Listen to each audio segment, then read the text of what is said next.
ये बिलियंस ना ऑफ कम हो डॉलर्स जाए। के कलेक्टिव लॉसेस हैं ये। अगर ये स्ट्रक्चरल रिफॉर्म्स के ज़रिए आहिस्ता आहिस्ता हम इनकी सेविंग्स की तरफ जाएं तो ये जो आईएमएफ के प्रोग्राम्स हम लेने जाते हैं एक एक दो दो तीन तीन अरब डॉलर्स के और 5-6 अरब डॉलर के, शायद हमें इसकी ज़रूरत ही ना पड़े। अभी जो पेंशन वाला एक लॉस जो बढ़ते बढ़ते बढ़ते इस वक्त जो हमारी इकॉनमी पर 1,000 अरब के करीब ये पहुँच गया है इसका बोझ, ये इसका कोई ऑल्टरनेट सोल्यूशन फिर है? इसको किस तरह से रिवाइज़ किया जा सकता है? या ये जो अभी 900 अरब की सेविंग हम करने जा रहे हैं, इस तरह के दीगर प्रोग्राम अगर इनिशिएट किए जाएं उनके लिए कितना वक्त दरकार होगा, कितनी प्लानिंग दरकार होगी? क्योंकि ये भी स्ट्रक्चरल रिफॉर्म हम बहुत ताख़ीर से होते देख रहे हैं, जो बड़ा ड्यू था पिछले 2-3 सालों में, अब जाकर वो इंटेंशन नज़र आ रही है हुकूमत की।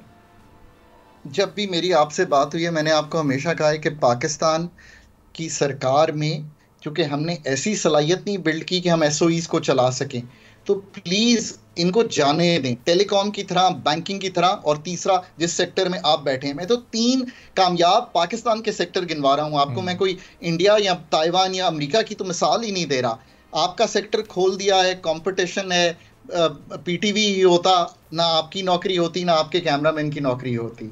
जस्ट थिंक अबाउट इट यार। टेलीकॉम सेक्टर को खोला हमने, अगेन ये हुआ। इन एसओई से जान छुड़ाएं। 4 एयरलाइंस और पाकिस्तान में काम कर रही हैं, प्रॉफिटेबली कर रही हैं, नए रूट्स पे भी जा रही हैं, कोई टैक्स भी दे रही हैं, नए लोगों को भी एम्प्लॉय कर रही हैं। जस्ट सोचें यार, मतलब जस्ट थिंक थ्रू। पाकिस्तान को अगर प्राइवेटाइजेशन के अलावा कोई और तरीका है तो वो कोई मुझे समझा दे, क्योंकि मुझे तो नहीं समझ उसकी। पर अगर आप ये करेंगे कि 2024 में दूसरी बार 10 साल में $20 मिलियन आई थिंक खर्च हो चुका है कंसल्टेंट्स पे, और पीआईए मेरे पास ही रहेगी, तो then there is something fundamentally wrong in our approach to do this, and that is the following. अच्छा एचआर लाइए। जिन जिन अदारों में आपने सर्जरी करनी है, प्राइवेटाइजेशन एक अदारा है वैसा, आपको बहुत ही कॉम्पिटेंट टीम, जिसका मतलब ये नहीं है मैं कोई मिनिस्टीरियल टीम की गुफ्तगू नहीं कर रहा यहाँ पे, मैं ऑफ कोर्स एक प्रोफेशनल गुफ्तगू कर रहा हूँ। मैंने हमेशा कहा है कि एक तीसरा जुज जो मिसिंग है पाकिस्तान में, democracy, establishment, then there is a professional class also. क्योंकि प्रोफेशनल क्लास टोटली मिसिंग चली गई है। जब तक आप वो लोग नहीं लाएंगे जो इन चीज़ों को मिलियंस ऑफ रुपीज़ लेकर, ट्रिलियंस ऑफ रुपीज़ के जो एसेट्स हैं उनको ठीक नहीं करेंगे, प्रिपेयर फॉर प्राइवेटाइजेशन नहीं करेंगे, हम आगे नहीं बढ़ पाएंगे। ये तो एक बात हो गई। आई रियली होप कि अब हम जब 2025 का एंड करें तो मैं ये ना कह रहा हूँ आपको कि on this structure change that should have happened, PIA and others. हम डिस्को के भी बड़े करीब आ गए थे। अब मतलब मेरा दिल डूब जाता है जब मैं ये गुफ्तगू करता हूँ, बट नहीं कर पाए। So think through this. दूसरी बात, आपकी पेंशन रिफॉर्म किया यार। देखें, पेंशन रिफॉर्म में तो जो स्टॉक खड़ा है उसको भी संभालना पड़ेगा।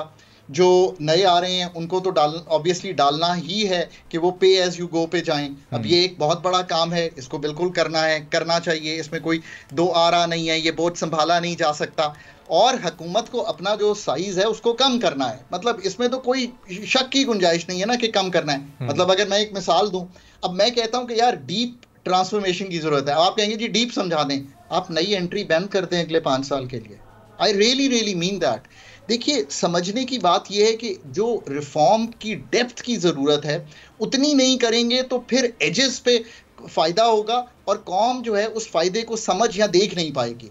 आपको नई entry for the time being जो है उसको बंद कर देना चाहिए, जब तक कि आप इन सब लोगों को एडजस्ट करके अगले 5 साल में एडजस्ट नहीं कर देते। लेट द प्राइवेट सेक्टर, अभी भी तो क्या 90-92% फोर्स तो प्राइवेट सेक्टर में ही है ना। Why do we even worry to give jobs? ये भी एक इल्मिया है कि हम ये समझते हैं कि नौकरियां सरकार ने देनी है। भाई, नौकरियां सरकार तो बहुत थोड़ी देती है, बाकी सब तो अपनी प्राइवेट सेक्टर में या एग्रीकल्चर में पड़ी हुई है labour. So don't worry about such a thing.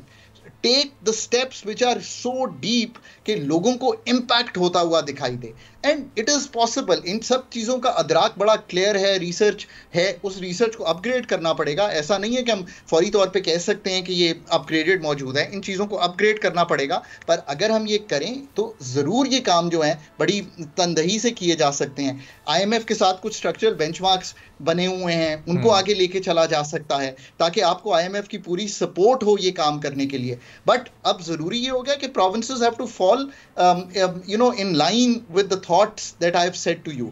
आप उनके साथ सेशंस करें, आप प्रोफेशनल्स को लाएं, उनको बिठा के कन्विंस करें कि ये सब्जेक्ट जब उनके पास हैं तो उनकी फंडिंग ऑलरेडी जा चुकी है, तो उन्होंने कैसे टेक ओवर करना है, कैसे। और आखिर में मैं हमेशा कहता हूँ कि लोकल गवर्नमेंट का रोल बहुत ज़रूरी होगा। आप सोचें अगर ये 3 गवर्नमेंट्स अपने वो काम कर रही हों, मुल्क डिफरेंट लगना शुरू हो जाएगा ना। ठीक है। और खान साहब, ये नाउ और नेवर वाली सिचुएशन इस वक्त हमारे इस हुकूमत के लिए और ख़ास तौर पर जो थिंक टैंक हैं इकोनॉमी के, उनके लिए इस वक्त है, चूँकि उड़ान पाकिस्तान प्रोग्राम का इन्होंने अनाउंसमेंट किया, उसमें 5 E's की बड़ी सिग्निफिकेंस है।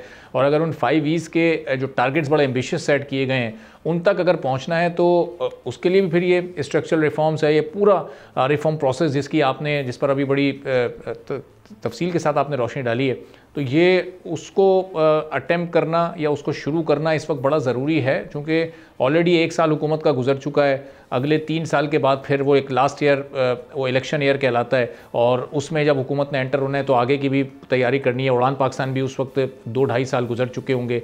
वो जो 5 E's तक पहुंचना है उसके लिए ये अभी से ही तैयारी शुरू करनी पड़ेगी। ये इनिशिएटिव उसी सिलसिले की एक कड़ी नज़र आ रहा है आपको? So 2025 is a critical year for Pakistan. We go into the first review, बहुत इंपॉर्टेंट होगा IMF के साथ कैसे इंगेज होते हैं। हुकूमत की ख्वाहिश है कि उड़ान पाकिस्तान जो है उसको आगे लेकर चला जाए। जो एक्सपेंडिचर का रिफॉर्म है, ऑफ कोर्स चूँकि स्ट्रक्चरल बेंचमार्क है IMF का, चूँकि आपने लिखा है कि आप नेशनल फिस्कल पैक्ट करके कुछ डिवॉल्व कर देंगे, ये तो इसकी बड़ी क्लियर अक्कासी हुई कि अथॉरिटीज़ अब कह रही हैं कि ये करना है। So it's critical to do that. Divestment जो है वो क्रिटिकल है, क्योंकि यही एक पाकिस्तान को ऑन द मैप लाएगी कि Pakistan beyond debts is serious to do investment in Pakistan. चले, मैंने 3 ही चीज़ें आपके सामने रखी हैं, आप इन 3 की कंप्लीशन करें। एक्सपेंडिचर्स रिफॉर्म जो हमने अभी सामने रखा, IMF के पहले रिव्यू की कंप्लीशन, और उड़ान पाकिस्तान के अंदर अगर आप एक्सपोर्ट्स और डाइवेस्टमेंट, इन 2 चीज़ों को ही देख लें। और अब मैं छोड़ नहीं सकता, तो फिर मेन्यू बड़ा हो जाएगा, वो एनर्जी को तो देखना ही पड़ेगा ना, और उसका मतलब प्राइवेटाइजेशन से अटैच्ड बाकी सारा काम करना है। This is a very very huge agenda that we have put together. I don't know कि इसके अलावा कोई भी चारा है, बट अगेन मैं बार बार कहता हूँ कि ये होता इसलिए नहीं है कि कोई इम्प्लीमेंट करना नहीं चाहता, होता इसलिए नहीं है कि इम्प्लीमेंट करने वाले आएंगे तो वो इम्प्लीमेंट करेंगे, विच आई कीप रेफरिंग टू कि ये बहुत प्रोफेशनल काम है, बहुत प्रोफेशनली होने चाहिए, वेल थॉट आउट होने चाहिए, and people with local knowledge, people with good context, people with good economics, people with good energy knowledge can only deliver on these। और मुझे उम्मीद है कि सारी जगहों पे, चाहे वो प्राइवेटाइजेशन हो, BOI हो, एनर्जी हो, पब्लिक एक्सपेंडिचर रिफॉर्म हो, मुझे ये ना कहना पड़े कि मैं आज भी वर्ल्ड बैंक की रिपोर्ट कोट कर रहा हूँ, मैं पाकिस्तान की अपनी रिपोर्ट को कोट करूँ, but that is the real challenge for the long term and for Pakistan. Subscribe करें और बेल दबाएं ताकि कोई खबर रह न जाए।